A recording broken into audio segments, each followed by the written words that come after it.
The progression and spread of language, one of my big fascinations for many years now, is a really complex topic and one that can be influenced by the most bizarre and unexpected things. Take for instance the many brand names, Kleenex, Band-Aid, Google, that have become synonymous with all products of that type, referred to as brand generalization or a generic trademark. Another way words are created is through interactions with other countries. Whether it be from trade or other reasons, many of the words we use on a daily basis originated elsewhere in the world and were tweaked to fit into a new set of linguistic rules. One country famous for having many such words, a byproduct of rapid modernization in the mid-19th century, is Japan. These not quite English words, referred to as wase eigo, or Japanese-made English, can be seen all over Japan, from food to technology to pop culture. And it's in that final category that I found the topic of this video, a wase eigo generic trademark that's discovery sent me down a rabbit hole ending it, of all things, instant noodles.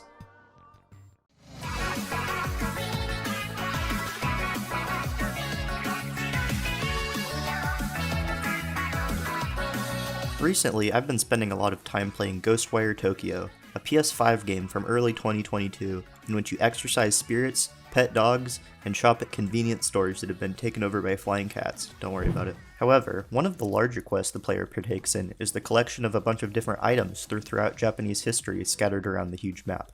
The collectibles are sorted into several different categories, and in the set of nostalgic toys was a model axolotl. Now, I definitely knew what axolotls were, but I was confused as to how they were connected to Japan. That's when I read the game's database entry, which claimed that they rose to popularity after starring in a 1985 instant yakisoba commercial. After literally minutes of searching, I finally came across what I was looking for.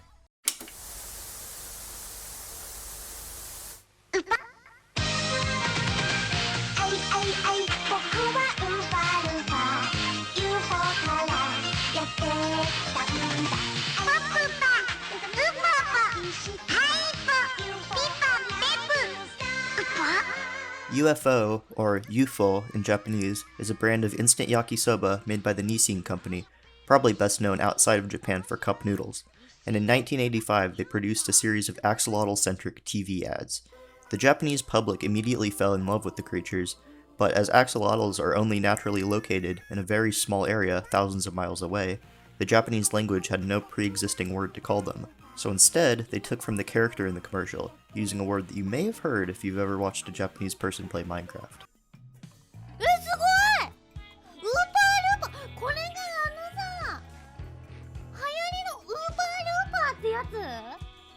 While it may sound a bit like she's saying Oompa Loompa, the actual word that is frequently used in Japan to refer to axolotls is Oopa Loopa, often translated back as Wooper Looper in English. Other than simply sounding cute, I couldn't find anything deeper on the etymology of Wooper Looper, but the reasons that it became a common term over other translations is pretty funny. Firstly is Mexico Salamanda, or Mexican salamander, which, while descriptive, is a bit of a mouthful. The other name, a simple translation to Axolotl, isn't commonly used because it, no joke, is a homonym for stupid old person. Needless to say, the bouncy repetition of Oopa Doopa proved popular and has continued to be used to this day in conversation as well as in pop culture. Probably the most famous example of this is in Pokemon, where the second-gen Axolotl Pokemon is named Wooper. One interesting fact I found while researching this video is that a close relative to axolotls does actually exist in Japan. The Ezo salamander can be found near the waters surrounding Hokkaido, and while most of them mature into land dwellers, a very select few stay in a neotenic state, the same phenomenon that gives axolotls their trademark features. According to an article in Japan Forward, neotenic Ezo salamanders were thought to be extinct since the 1930s, when industrialization shrunk their habitat. However, in 2020, nearly 90 years later, another one was discovered in the wild and subsequently bred, leading to 3 neotenic salamanders that are currently on display in Gifu Prefecture. So, that's the story of how one small item in a video game led me on a wild, unexpected ride through linguistics, marketing, and biology, in which I learned a lot of neat facts I probably wouldn't otherwise.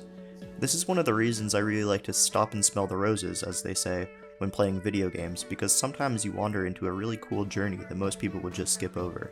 I highly encourage people to do the same, looking for ways they can use their outside interests to enrich their media experiences. I'll try to see if I can find more interesting stories like this one to tell.